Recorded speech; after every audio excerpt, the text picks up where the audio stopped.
has been cursed by Shringi Rishi that he would die in the next 7 days with a snake bite as he had disrespected his father.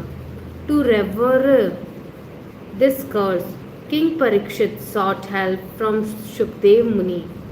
Muniji told him that the curse cannot be reversed and his death is unavoidable.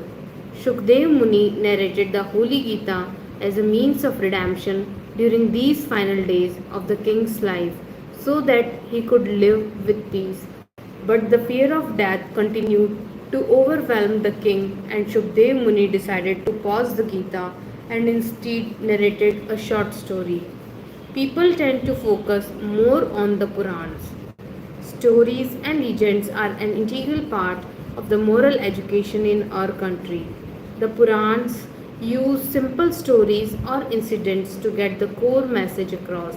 There are many such legends in the Purans, and there are 18 Purans along with their 18 sub Purans.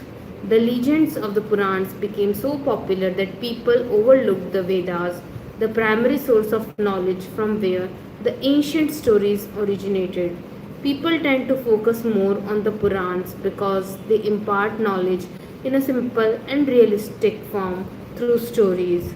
The knowledge that you acquire through a story, a small medium, may not be easily understood through a mantra or scriptural verse.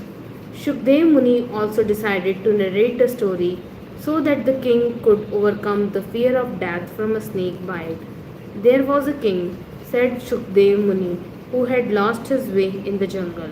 His bodyguards too could not keep pace with him, so he was left alone, and as the evening dawned, a storm also ensured, making it impossible to find his way back to the palace alone. It was windy and dark at night, and he did not know where to go and seek shelter.